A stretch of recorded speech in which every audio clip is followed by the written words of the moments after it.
Good afternoon. My name is Michael Allen, and I serve as the college's interim dean for the School of the Arts.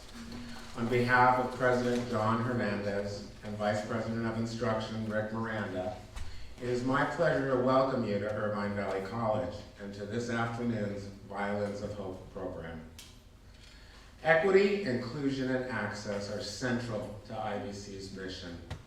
We take great pride in celebrating the experiences of diverse cultures and traditions that promote values of compassion, understanding, and empathy.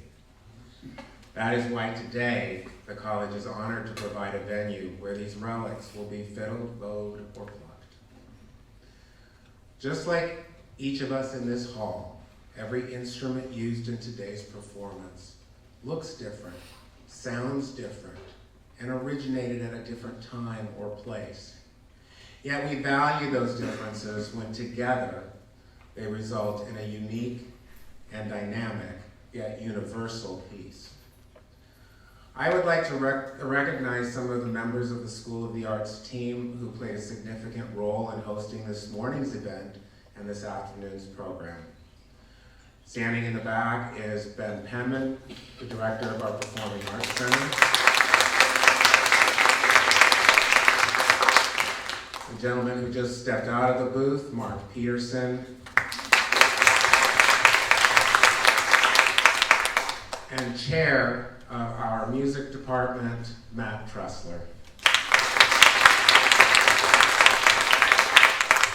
I wish to express my sincere appreciation to the Philharmonic Society for partnering with IVC to host such an enriching and transformational day, and giving our students the occasion to participate in performing on a Violin of Hope.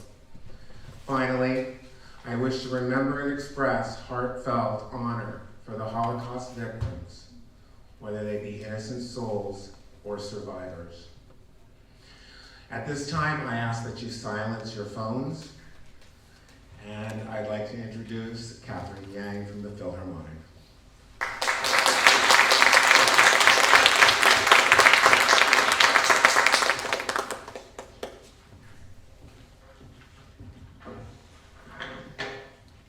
Good afternoon, everyone. My name is Catherine Yang, Vice President of Education and Community Engagement for the Philharmonic Society of Orange County.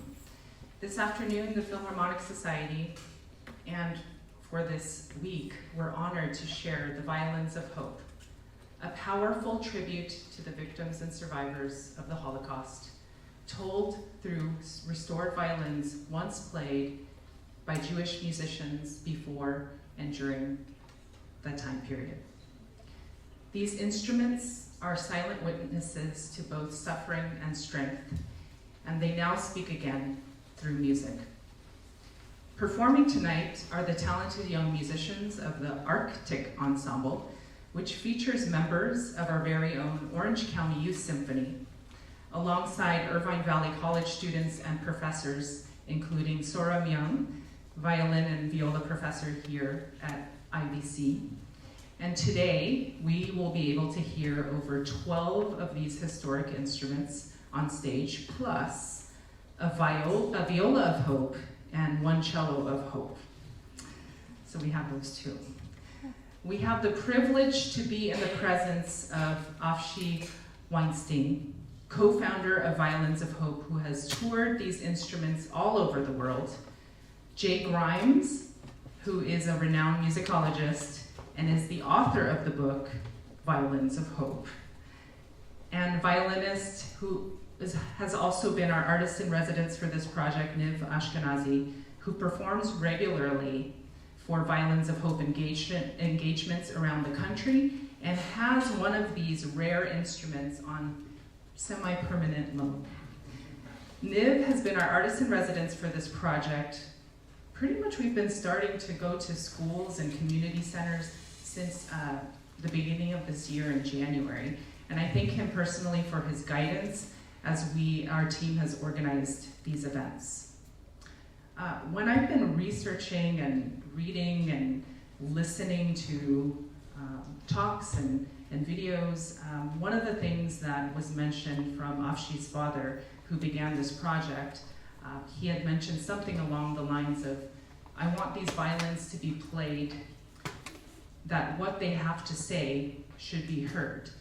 And today is one of those days that we hopefully honor that intent. This performance holds special meaning to myself personally and our Orange County youth musicians whose members we visited Europe last year. We were on tour, and these students actually got a chance to visit the first concentration camp, Dachau, and the Jewish ghettos of Prague last year. So it was definitely a musical journey for them to visit Europe, but a journey that deepened their understanding of history and remembrance.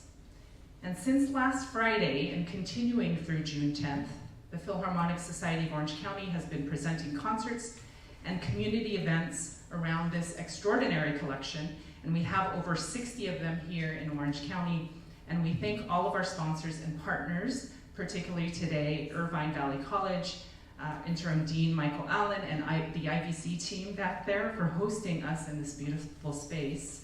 Tomorrow we feature renowned violinist Pinka Zuckerman at Musco Performing Arts Center at Chapman, and that's June 5th, I think, trying to keep track of the days. And we invite all of you who are in attendance today to have a discounted ticket of $5 only if you put in the code YOUTH. So for being here today, thank you for being here today. If you'd like to come to that concert, if you want more information, please see us outside. But I just wanted to thank you for being here to remember, to reflect, to carry these voices forward. And now I would like to introduce Afshi to tell you more about what this project is about. Thank you.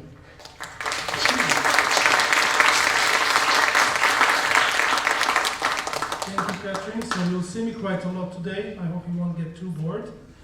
I'll tell you a little bit about the instruments that you're going to hear, so you know, because sometimes when we say we're going to play on our instruments, people don't realize what are the actual stories of each one.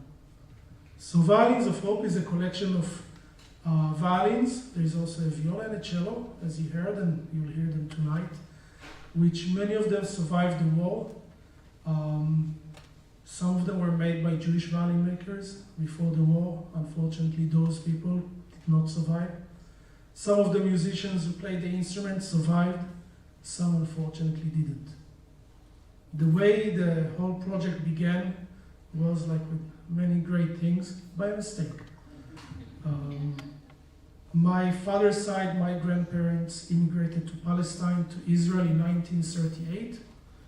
My father was coming from a small Jewish family of 11 brothers and sisters, and only one of his brothers survived. My grandmother had 7 or 8 brothers and sisters. Unfortunately, none of her family survived. Like many, many other people, my grandparents never ever spoke about what happened to them and their families. And my grandfather, who was quite a good violinist, before immigrating to Israel, he realized that there are really great musicians already in Israel, members of what was then the Palestine Orchestra, today the Israeli Philharmonic, and he might not be able to get work as a musician, so he learned a little bit of violin maintenance and repair with a very good violin maker, a Jewish violin maker in Warsaw. Now, after raising a little bit of money in Israel, he opened our workshop in 1939. And when the war ended and survivors started coming to Israel, telling about all the stories, there was a very, very strong band in Israel on everything German. Many musicians, many of them coming to the orchestra from Austria and Germany, didn't want to play their German-made instruments. Many of them sold it to my grandfather. He knew that he cannot sell these instruments because if nobody wants to touch anything German, why would you buy something German? Because you can't sell it. So we ended up having a beautiful collection of really very, very good German-made instruments, which was in Israel basically worthless. Many years later, in 1991, my father had an apprentice coming from Dresden. Most of you will probably know that Dresden was actually Eastern Germany. And in Eastern Germany, they wouldn't really talk about Jewish Holocaust. Of course, they talked about the war, about many things, but Jewish Holocaust was not one of the main things. When this person, Daniel Schmidt, when he came to Israel, he met still many survivors, again, 1991. He met some of the founding members of the Palestine Orchestra, and he saw a very nice collection of excellent German-made instruments that my father had. And after learning what those instruments are and how they came to Israel, he asked my father to give a lecture in Germany to the German Violin and Bow Making Association on those instruments and how they arrived to Israel. Now Niv is going to play for you in a few minutes. And the bow Niv is playing was actually made by the same guy, by Daniel Schmidt. And a few years ago, Niv called me and said, listen, I'm going to Israel. I'll be there between these and that dates. And I said, you know, I have a bow, you should try it. He said, but I'm not in the market for bows. I said, try it, trust me, just try it. Niv, would you come? You always miss your cue. How long did it take you to choose the bow? I played about a couple of notes. I had just bought a really nice French bow. If you know anything about bows, that's the kind of bow that you want to get. And I played 2 notes. The French bow. The French bow, yes.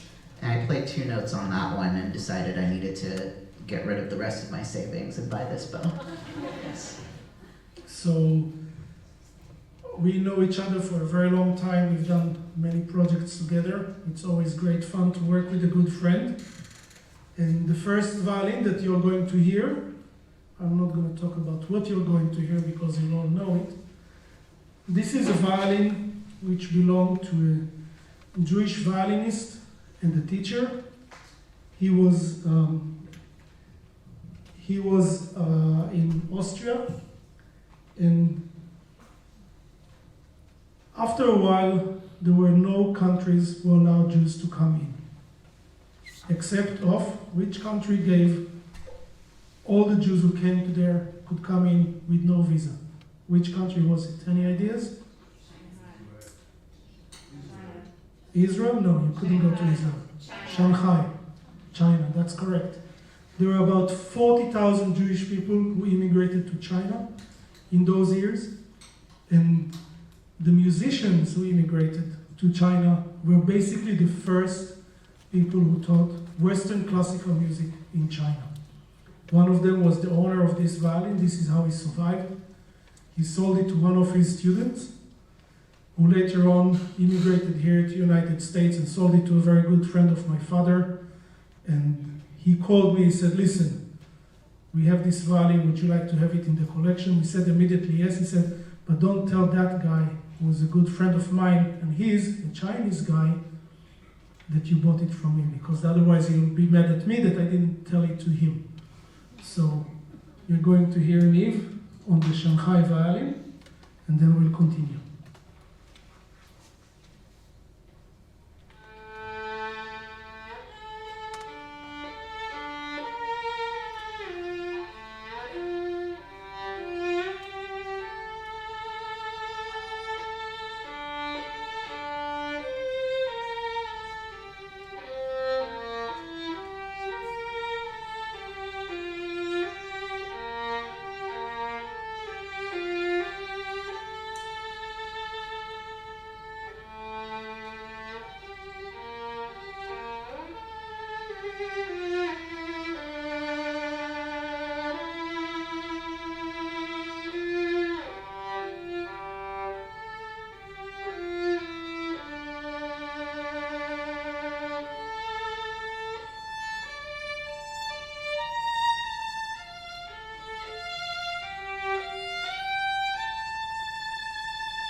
I guess you know what music it was, right?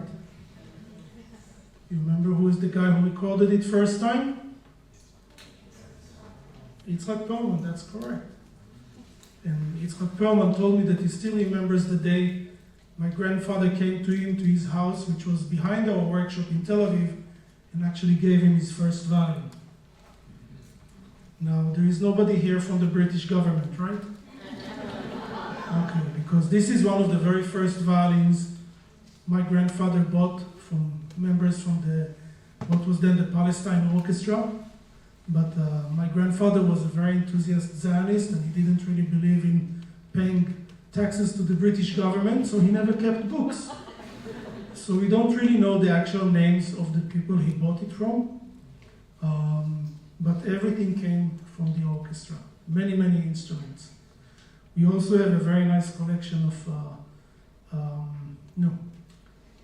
English bows and a very nice double bass that if you remember our workshop, if you go in, there is a big bass with a beautiful lion head.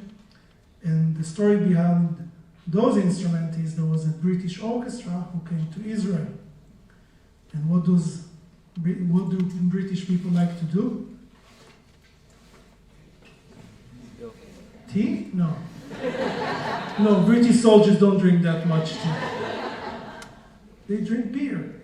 And when the money ran out, they used to come to my grandfather selling their instruments for beer. So this is the Wagner violin. This is one of the very first instruments my grandfather bought. Even though the maker is named Wagner, he has nothing to do with the composer Wagner. Apparently it was a well-known German name. So you're going to hear it. I just wanted to tell you a little bit about the piece you're going to hear. The first one was a more modern piece, of course. This one was by a composer called Julius Hayes, and he was one of the many composers that was affected by the Holocaust. He was in Europe, and in the early 1930s, as the political landscape was changing and turning, he ended up leaving. He ended up going to Israel for a little bit, and then ended up in the US, I believe in Detroit. And he ended up writing a lot of Jewish music during his time there. He taught, he was a composer, but he was also a teacher. And that little bit of time that he spent in Israel was what really influenced him a lot. So all of his music, almost all of it, is Jewish related, and this one's called Tefillah, or prayer.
last violin that Niv is going to play to you now looks a little bit new, right? This was made by my father in 1995. And this violin was dedicated to our late Prime Minister Yitzhak Rabin. After he had the Oslo peace accords, my father dedicated this violin to him, and we went to Jerusalem for him to sign inside. It was me, my father, and Shlomo Mintz. And we arrived to the Prime Minister chambers, and as you can imagine, there is security number 1, and then there is security number 2, and a security number 55. And we also had one viola that my father already finished for Shlomo to be able to play inside. And the last inspection, one of the security guard looks at the viola. He can't look inside, and he goes with his fingers like that. Bang! My father became white. He couldn't talk. And Shlomo looked on the guy very calmly and said, "You don't do these things." And the guy just handed me the viola and said, "Can you please take it away?" And we went in. We were supposed to be inside for about 10-15 minutes. It took over an hour. And Rabin told us about the concerts that he heard, because there were a few concerts during the wars which were played, let's say, open air in the desert. And he told us he told us about 2 concerts that he heard while fighting. It was quite an amazing experience, and unfortunately today we don't really have people like him in our government, and we all know what's going on. So, the last piece on the Rabin violin. The piece that I want to play for you is by Paul Ben Chaim. Paul Ben Chaim actually has a very similar story at first to Julius Chayes, the composer of the previous piece. He also was in Europe. He also emigrated to Israel, but the difference is he stayed. And he ended up becoming probably the biggest, most well-known classical composer of Israel. And he wrote his first symphony, which was dedicated to the Israel Philharmonic. They still play it. I heard them perform it out here, I think about a year ago or 2 years ago. And this piece is a Sephardic lullaby. The original melody was actually recognizable to my parents when I played it for them, but he took the original melody and set it a little bit differently.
So as we do a bit of a stage change, I thought I'd tell you a little bit about how I got started with Violins of Hope.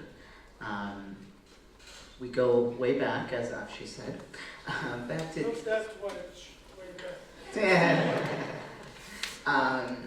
I started working with Violins of Hope in 2017.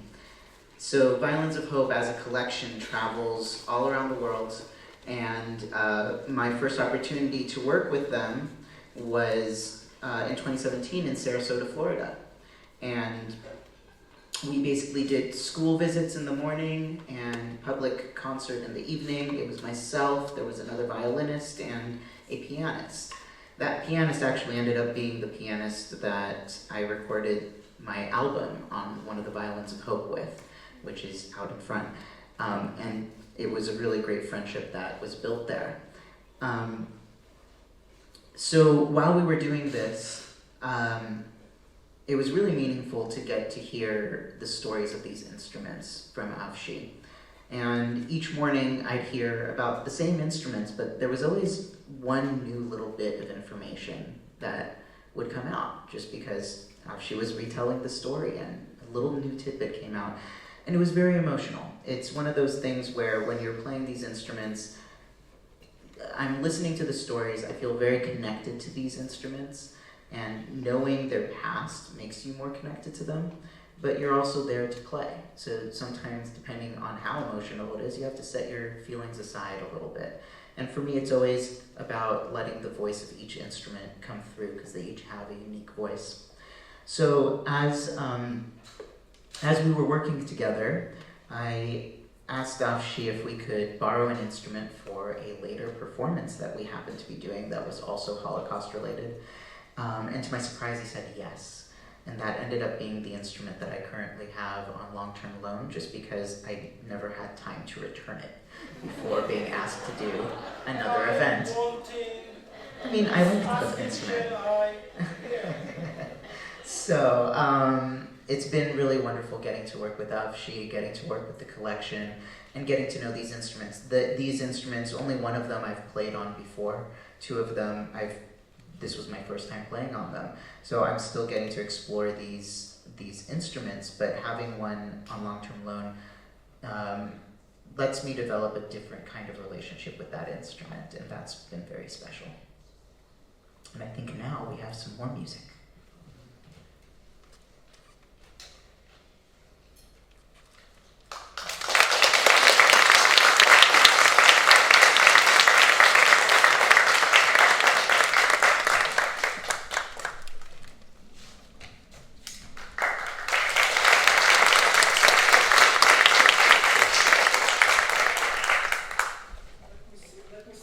Instruments you're using the Rabin violin and Wagner. So you know the story of those. I won't disturb you. We'll continue later.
project, there's several things that end up happening. There are concerts, there are educational events, and there are exhibits.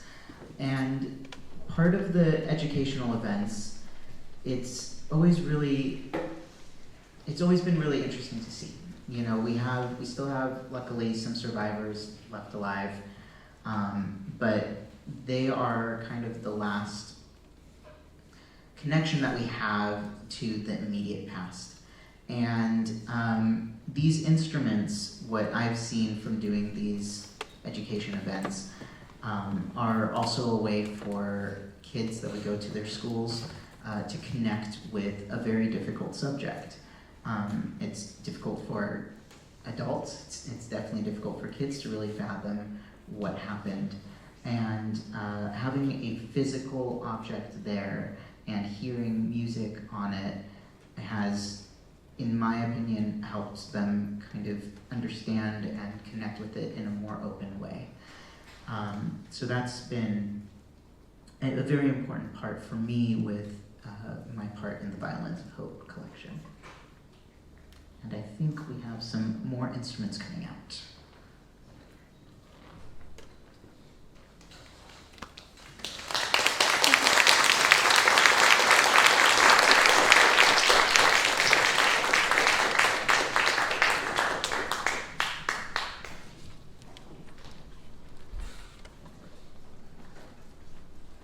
So we have the cello from the collection, and that's not mine, right? No. And that's the Rabin, and this is also not mine. Now the cello, as you can see, it's a very unique instrument. As you can see, the F-holes are not the regular F-holes, and also the way the guy designed the back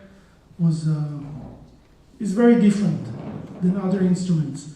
This was also one of the instruments my grandfather bought from people who immigrated and played in the Palestine orchestra. It's a very good German-made instrument. It was made in Dresden around 1892 or 3, if I remember the exact date. Unfortunately, the maker of this instrument passed away very young. He committed suicide, but he did lots of experiments with varnish and model, as you can see, and it's actually a very nice instrument to play. Now, you see behind him, there is a very nice double bass. This double bass does not belong to the collection, but there is one which has a story, and I'm actually very happy that it does not belong to the collection, because it's one thing when I have to travel with 70 violins, viola, and a cello, and if I need to add a bass to that, that's a bit different. But the story of the double bass is quite amazing. We all heard about Schindler and his working force, but there were 3 brothers who worked for him, the Rosner brothers. And one of them, Leo, he was playing a double bass, and the other 2 brothers, one played piano and the other played the violin. And at nights they had to play music for the Germans in their parties almost every single night. And the double bass survived with Leo, and he took it all the way to New York. His brother took the violin. I don't think the other one took the piano. I don't think that was really an issue. But having a double bass surviving, it's quite a thing. Because if you think about it, those people, how much did they actually weigh after the war? And being able to carry a double bass like that from Poland to Paris to New York, it had to be really something special for him. The double bass was in New York for many years, and my friend who still has it now got it from the widow of Leo Rosner. He still plays it all the time, telling the story.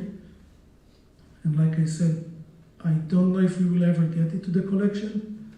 Part of me is really happy that I don't, but we will see. Enjoy the music.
atrocities that happened in Germany, in Poland, in other places, arrived to Israel.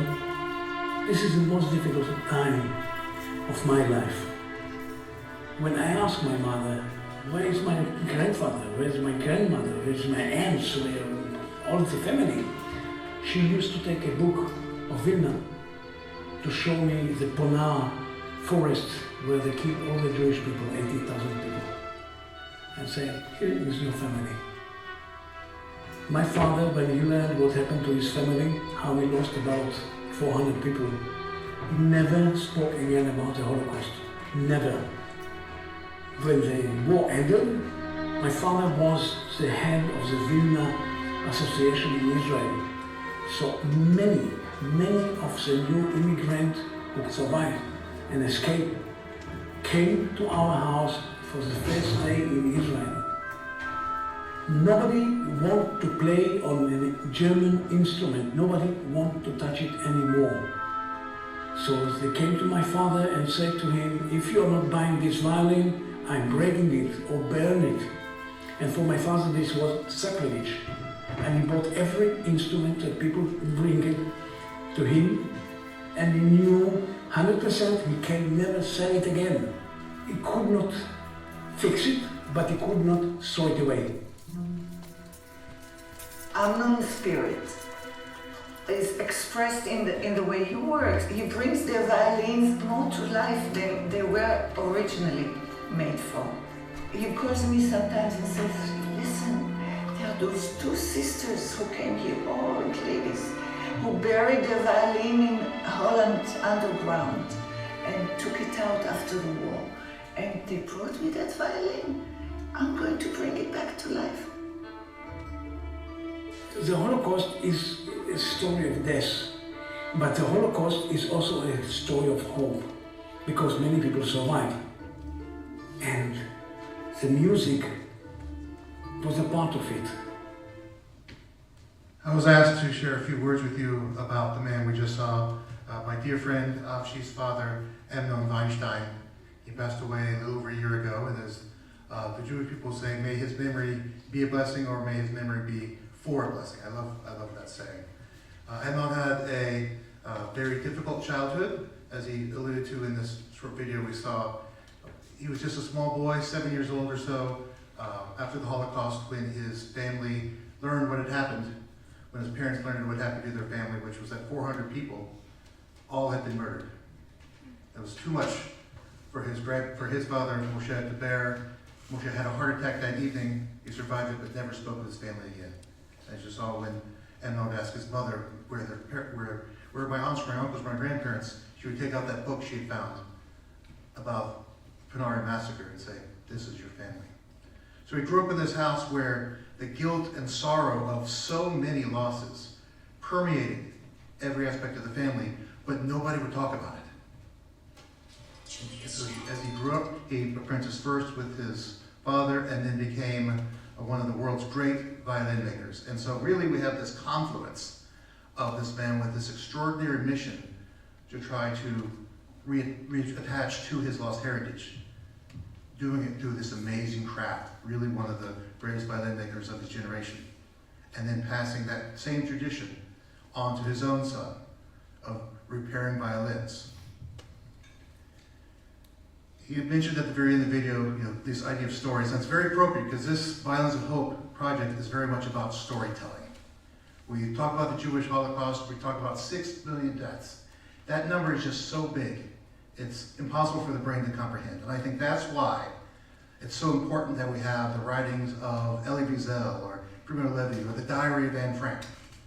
These individual stories help to humanize an otherwise inconceivable tragedy.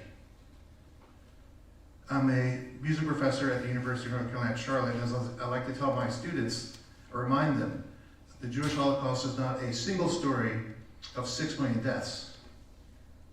It's 6 million different stories, most of which we'll never know, but some of which we could know, and we have the honor of sharing through this Violins of Hope project. Thank you.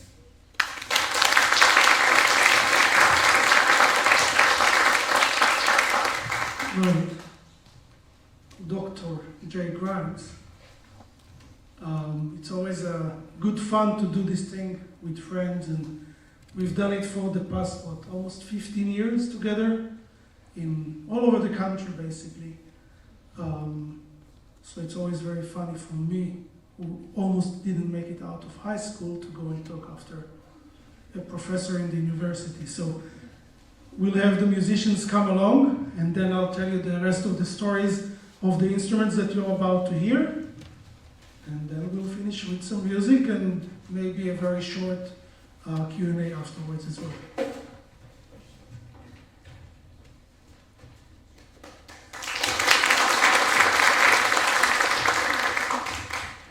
So we know the violin, the rabbin violin, we know the cello. The viola is also one of the instruments my grandfather bought. This is a very beautiful viola made in Vienna. We also have a violin of the same maker. My grandfather probably bought it from the same person. Many people, when they immigrated to Palestine, they realized that nobody works there.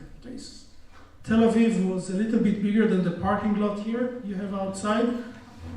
Mostly camels, not that much people, especially not many musicians. So many brought few instruments, thinking that if something happens, they can still send their instrument to Europe and have it repaired, sent back to them, and still they'll have something decent they can play with. So music, and then a little bit more stories.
The two pieces that you just heard were by Leo Weiner.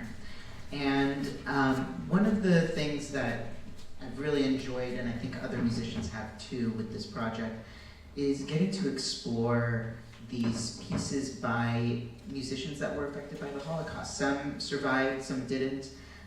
Just like with the violins, sometimes music saved them, sometimes it didn't. But Leo Weiner was kind of an interesting one.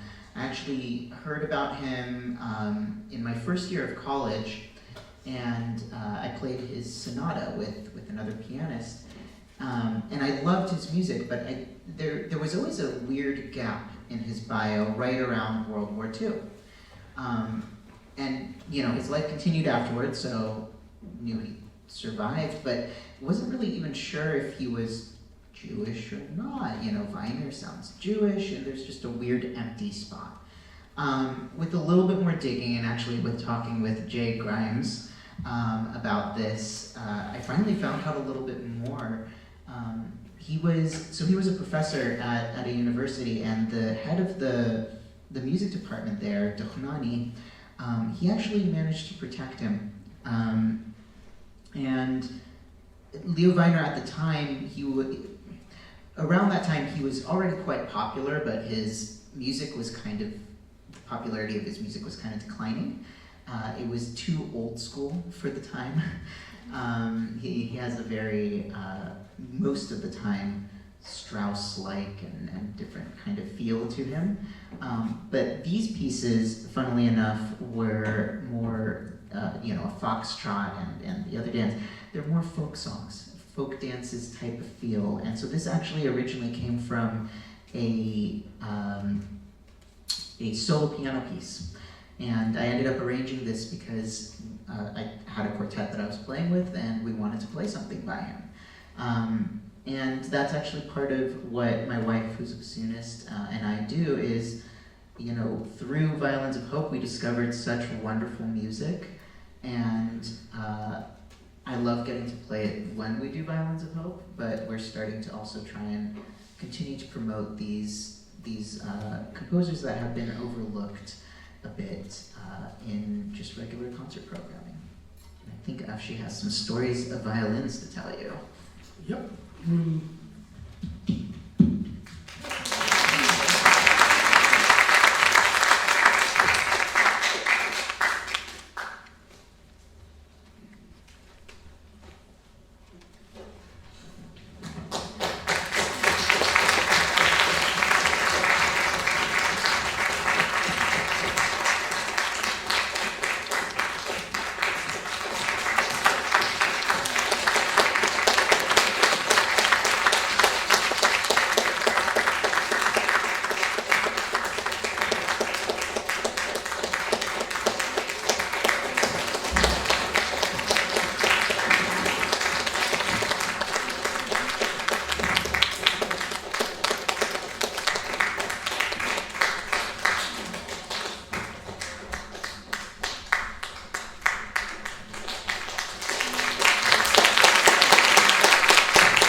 So I'm going to tell you a little bit about the instruments that you're going to hear.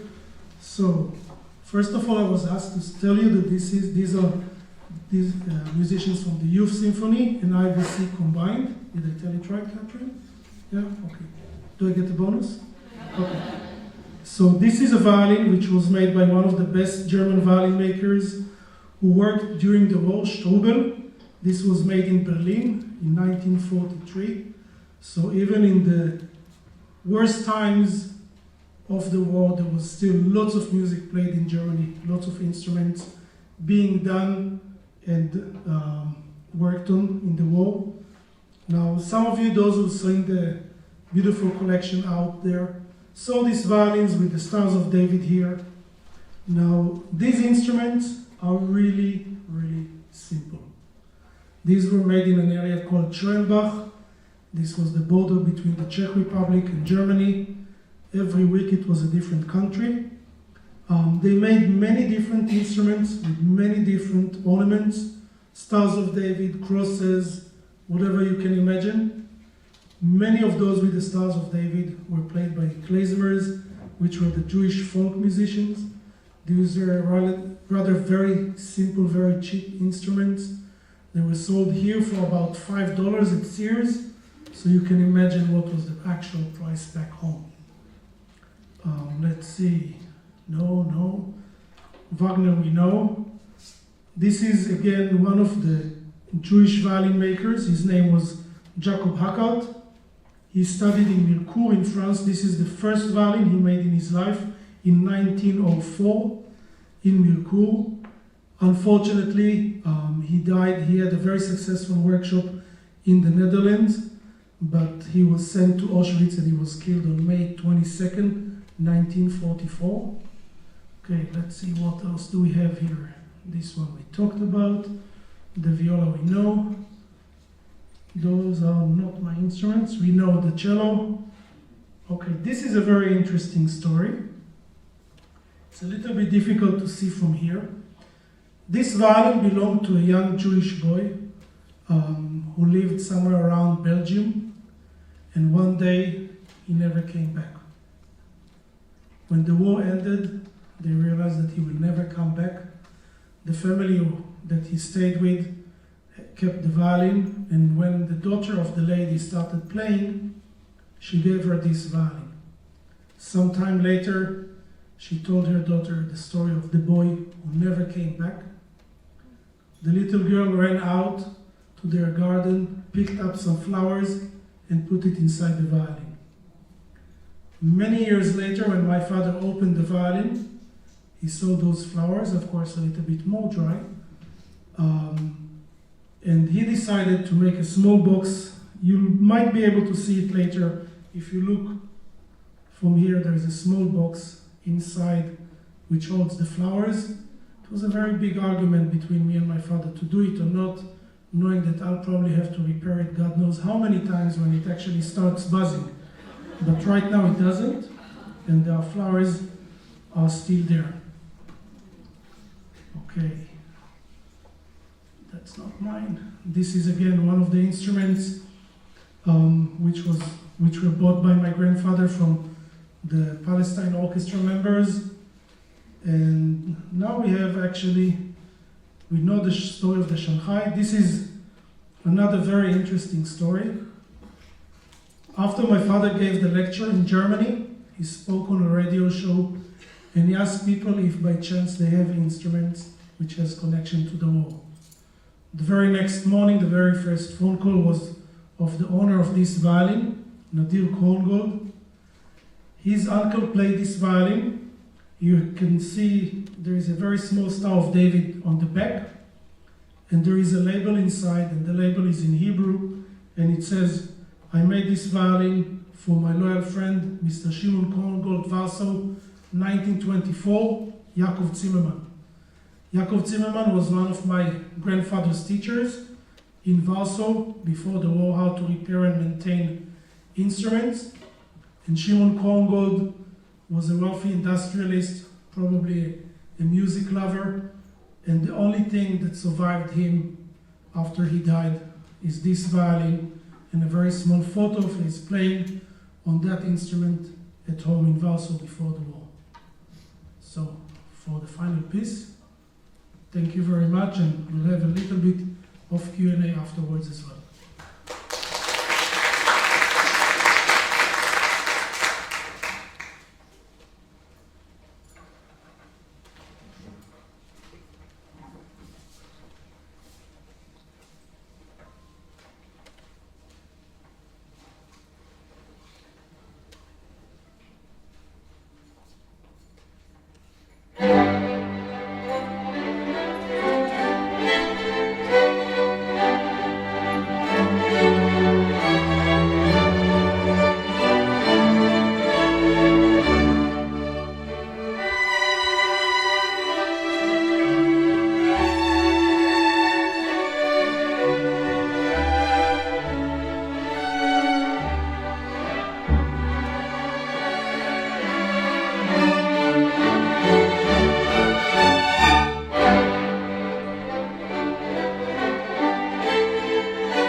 now we were asked to do the Q&A, so who's going to go first?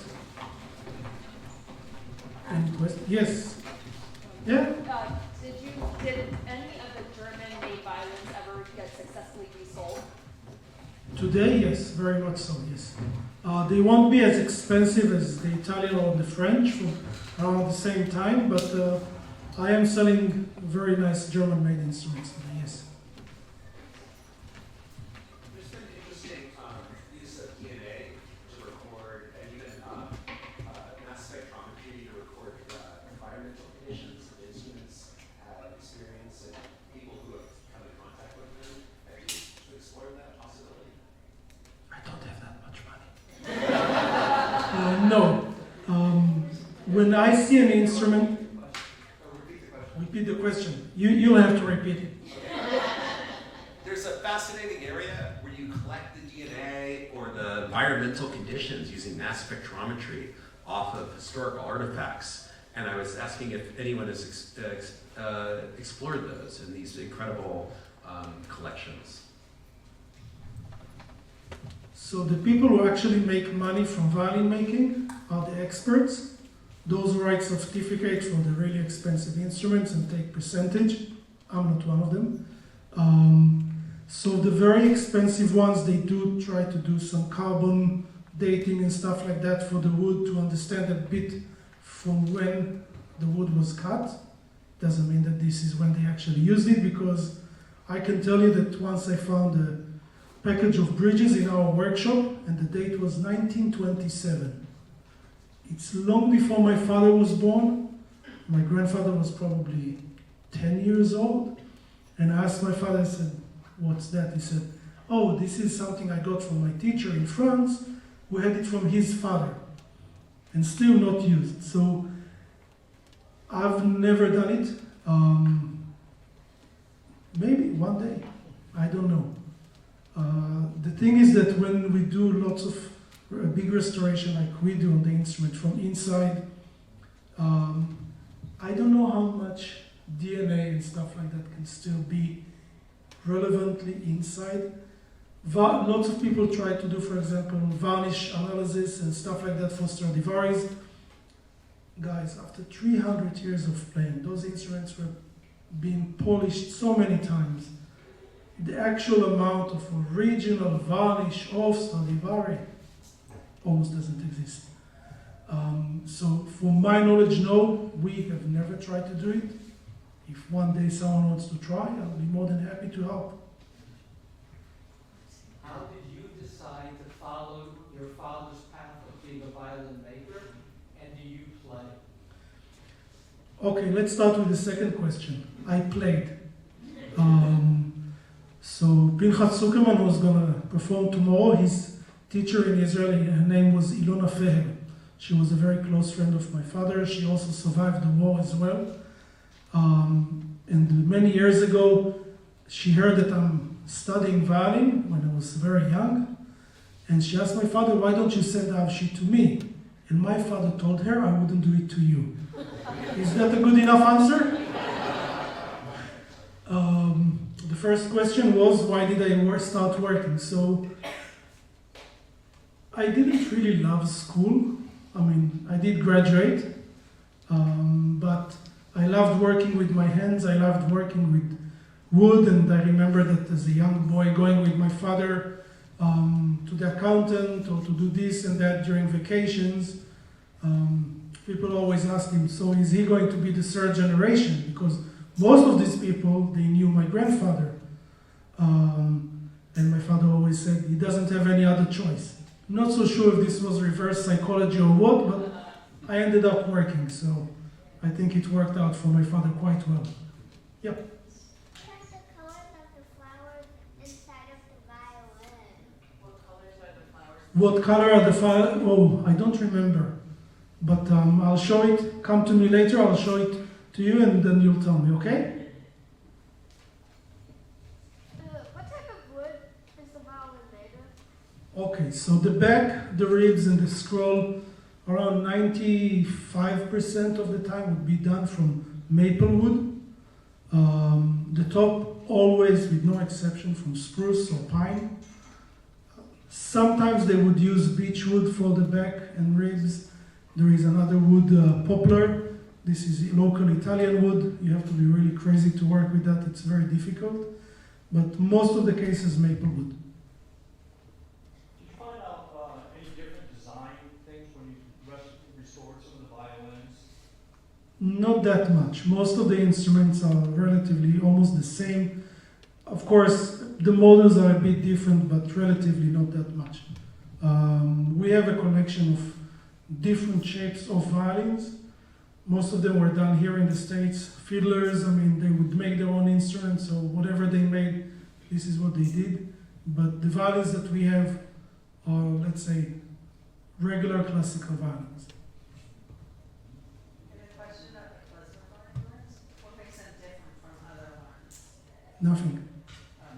It's the same violins. The inlay that you see is simply an inlay. It's digged inside the wood, but as an instrument, there is absolutely no difference. So it's just the type of music that's played? Yeah. This is, most of them were basically self-taught. They never actually learned how to play. They played for themselves, for their heart, in the weekends as entertainment. Many of them did not survive the war because they didn't know how to read and write music. They couldn't play in the orchestra. And they were really, really basic players. That was my question. She's told me. Think of another one. Yeah. Yeah, you said that when they immigrated to Israel, it would not take German violins. If they were made by a Jewish German. No, they didn't want to play on the German-made instruments. They were made by a Jewish. No, they were. Well, I've never. My grandfather did not buy instruments by Jewish people working in Germany. I personally don't know. I know about 5 Jewish violin makers. 2 worked in the Netherlands, 2 worked in Poland, and there was another guy who later on immigrated, I think, to the United States. But I'm not so sure if he worked in Germany before or not. What makes the French and Italian violins more expensive than the German ones? Snobism. A good violin is a good violin. If you put, let's say, 10 to 15 instruments, different instruments from around the same time, most of the people won't be able to tell you the difference. Sometimes it's easier to play on this violin or that violin, but that has to do with the model more than where it was made. It's a matter of market. I don't know.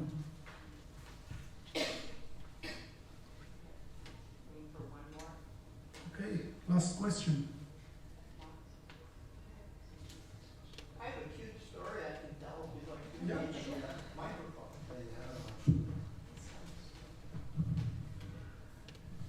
So when my father-in-law passed away, we got his violin. Nobody in the family plays. It's never been played since. But my father-in-law was part of a group of people that came from the Ukraine, weren't very happy settling in the big city of New York, so they homesteaded the land of North Dakota. And they ended up going out there and clearing the land and being farmers and so forth. And I'd have to guess around in the 1920s, either my father-in-law wanted to play violin or his father wanted him to play it. So he acquired a violin for him.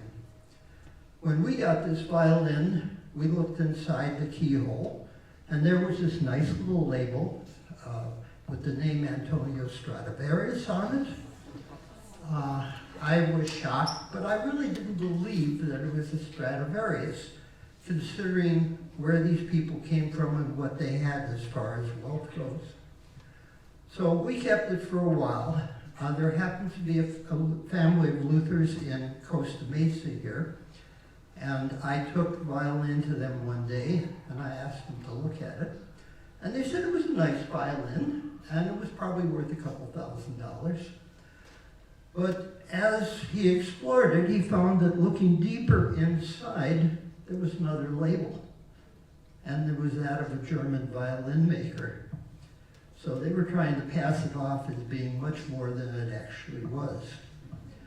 And I often questioned, how did my father-in-law acquire this violin on the prairies of North Dakota?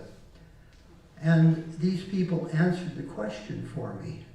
As we found out today, that the German violin makers were pretty good.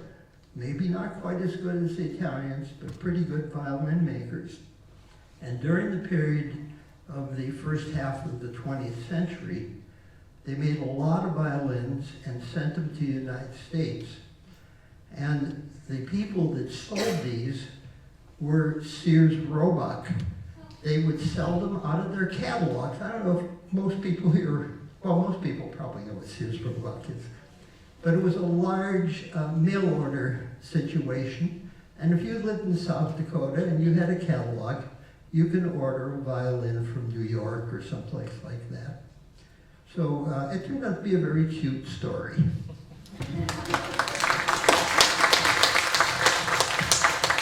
So thank you very, very much for coming. I hope I'll see you in any of the other events that you have. Thank you for the musicians. Thank you, Niv, Michael, and everyone here at this evening. Thank you very much.